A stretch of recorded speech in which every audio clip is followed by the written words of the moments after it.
I figured I would finally do a bit of a wrap up because I feel like I have all of these vlogs going up and then I just don't ever wrap up my feelings. This is the August wrap up, so they won't really make sense for any of the vlogs, but the minute that my August vlog is available, I'll chuck it up in the info card for you to check out if you're interested in any kind of way. But I think let's just go through everything.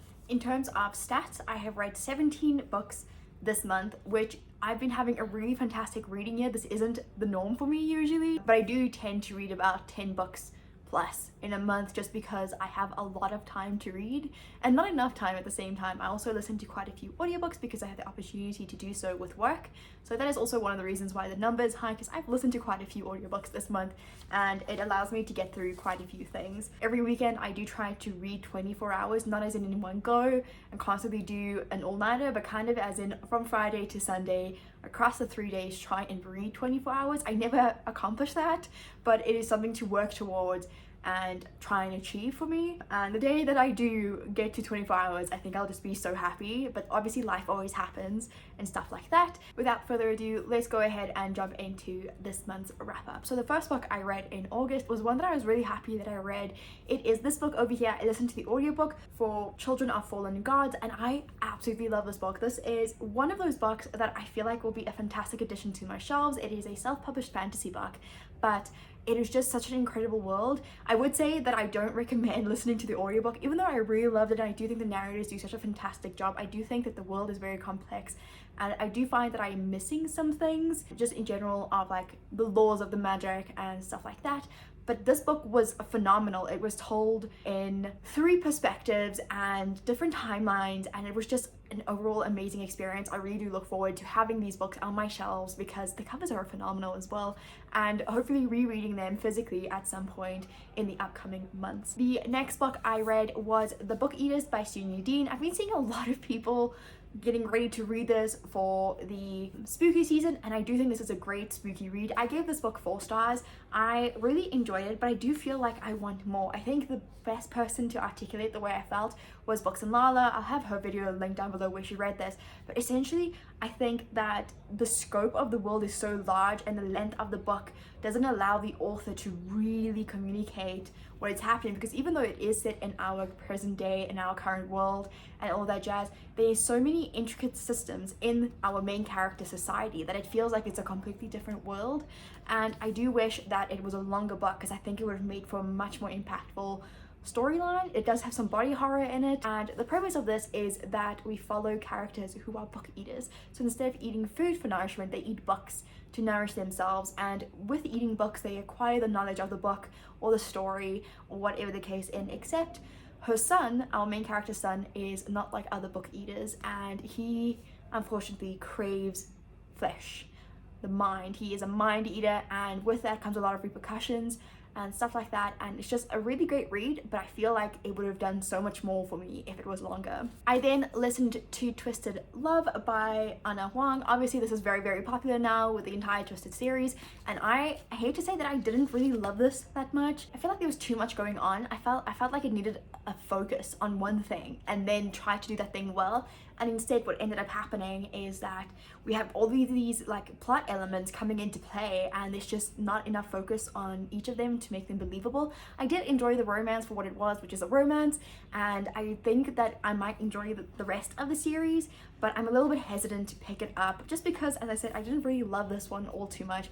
I might try the audiobooks for these because I did listen to this on audio and just continue on that way, and then maybe slowly collect them and reread them at some point physically to see if my opinion changes. I then read a fantastic young adult Afrikaans novel, which is Vrydag is Ek Verlief, which follows our main character Ella Olivia, who is so used to planning her life to a T, and she gets an incredible opportunity to go and study medicine at one of South Africa's most prestigious schools or universities. This book has the fake dating trope and I really, really love it. I thought this book was phenomenal and I gave it 4 stars. Cute enemies to lovers, academic, contemporary romance that is perfect for young readers, and I highly, highly recommend it if you read Afrikaans or even Dutch. I think Dutch people do read some Afrikaans books. This is such a great book to read. I then decided to give Megan Miranda a chance. I hear she's very hit or miss for most people, and and I felt like this audiobook that I listened to, which is The Last to Vanish, was a really great introduction to her kind of thrillers. I feel like she does a lot of like the suburban or domestic, in a sense, thrillers. In this one, we have several characters who go missing on a trail, and as a result, this area is quite infamous for it. And we have this investigative journalist who goes missing, and because of that, his brother comes and starts looking for him, because it's very unlike his brother to just go missing. This is like his livelihood. He does this, and kind of all the secrets of the town slowly get revealed. And I will say that it has a fantastic twist. I'm not going to mention what twist it is because I feel like that is something that you just need to go in, but I really like the twist. Because of the twist, I gave this book 4 stars, otherwise it probably would have been a 3. I then picked up Air of Fire by Sarah J Maas. I'm in the process of rereading this entire series with a whole bunch of people, and I'm really enjoying my read. I am also like re-tabbing them because I have a whole different set of tabs and I'm actually like making them smaller.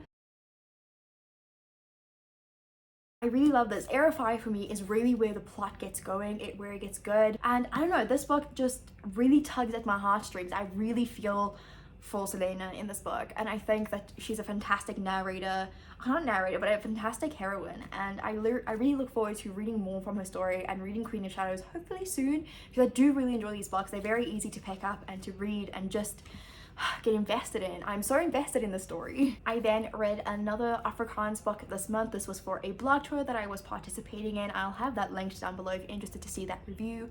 But I read Hartklop by Sanel Combrink, and this is a very fantastic Afrikaans fantasy book about elves and fae and kind of that whole world. Once again, kind of similar to Throne of Glass in the sense that we have all of these different kinds of fae in this different world, but it is also set in our world. There's a small like separate space, and it's also set in South Africa, which I really liked. I did read the ebook of this, but I recently got the physical copy, so I'm really excited to maybe reread it in the upcoming months before the second one comes out, because I think this is a trilogy and I really enjoyed it. I gave this 4 stars. I then had the absolute pleasure of reading Daisy Jones and the Six by Taylor Jenkins Reid. I understand that she's kind of getting really problematic at the moment, but this book for me is truly phenomenal on her part.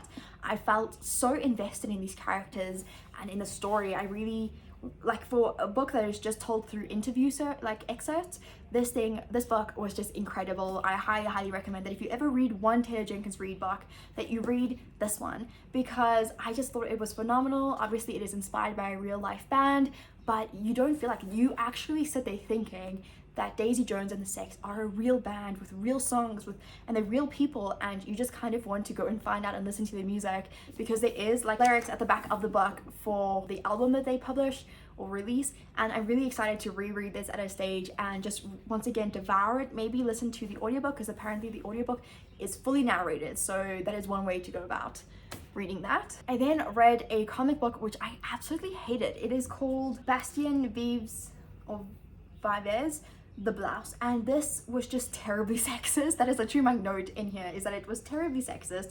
It was absolutely horrible. I hated reading it. I will probably never read from this artist again. I just did not like it. Like, it left a bad taste in my mouth, so I have no interest in reading any of this artist's work. I then read Electra by Jennifer Saint. Obviously Jennifer Saint has made a lot of waves with her original, I don't know if it was her debut, Ariadne, and I haven't read Ariadne myself, but I do have a copy of it, which I will definitely be picking up shortly, because Electra was an incredible read. We are reading from 3 characters' perspectives, and we're following the curse of House of Atreus, and it is just phenomenal. I really do like the lens in which the story is told. Greek mythology is very typically male lensed, but this book really just reshapes it to look through the female eye, and I think that Jennifer Saint does an incredible job with these characters. A tragic story about love, loss, and revenge, and I just really love this. I then reread Book Lovers by Emily Henry. I originally listened to this on audiobook, and I decided to read it because I got sent this actually by Penguin Random House South Africa, so shout out to them. And I wanted to tab it, and I'm hoping that once I reread it, maybe next year, because I really do love this book, I will actually annotate it. I do find that maybe that annotating and tabbing do take a lot more time, so I'm kind of hoping to break up all the books I really love and start off with just tabbing and then annotating, because this book was a phenomenal. As a reread, this book was just as good as the first time. I gave it 5 stars once again, and I highly recommend it. If you pick up any Emily Henry, you pick up Book Lovers, because I feel like this is her best work. Keeping in mind I've only read 2 of her books so far, which is Book Lovers and People You Meet on Vacation / You and Me on Vacation.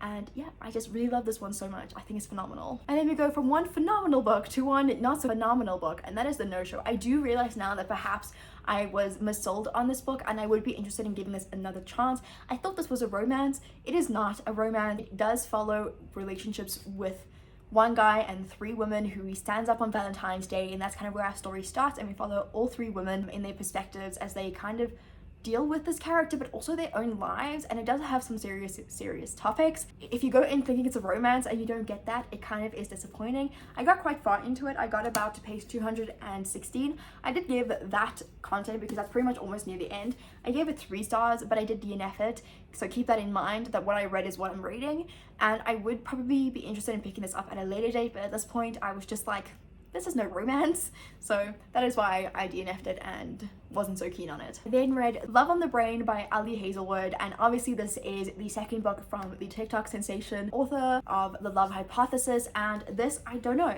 a lot of people don't like this book in comparison to The Love Hypothesis, but I like this book more than The Love Hypothesis. I have read The Love Hypothesis at this point.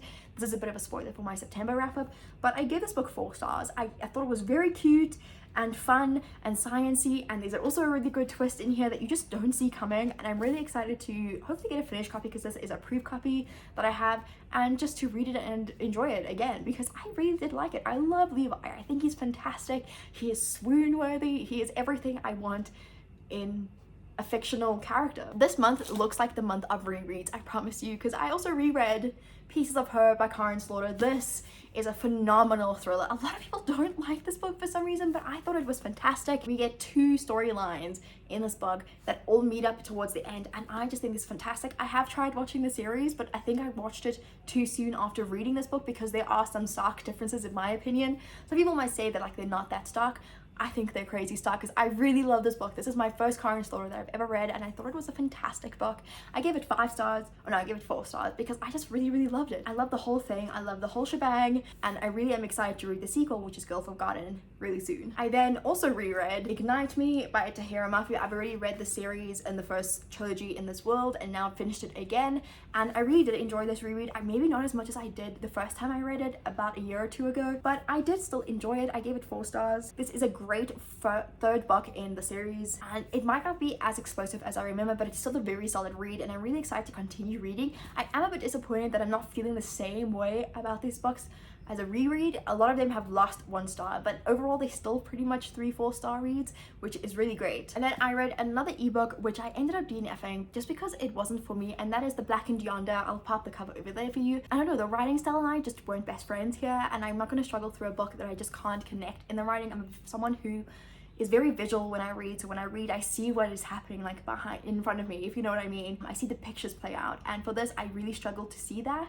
and I didn't enjoy it. And not to say that this is a bad book, I think it has a really great premise, but I only read about 10% of it before I decided it's not for me, and I DNF'd it. And the last book I read for the month, because I did not want to end off on a DNF, was The Family Upstairs by Lisa Jewell. Obviously The Family Remains is the 2nd book in the series, and that's just come out, and I really wanted to reread The Family Upstairs before I picked it up because I was like, I need to remember everything before I pick up the 2nd book so it can be fresh in my mind, and I love this. This is a 5-star read for me, 100%. Even though I knew what was happening, to have it reread and really get the details was phenomenal. I originally listened to the book, which might be important if you wanted to know, but I really love the reread. I'm so happy I got an edition to match my copy of The Family Remains because they're both in trade, and yeah, I really like this book. Not a lot of people do as well. This is another polarizing book where people just, I don't know, just think this isn't her best work. I've only read this book by Lisa Jewell, and I love it. It is phenomenal. It is a fantastic psychological thriller. So these are all the books that I read in August, and I'm really happy. I had a really great reading month, and I'm excited for September.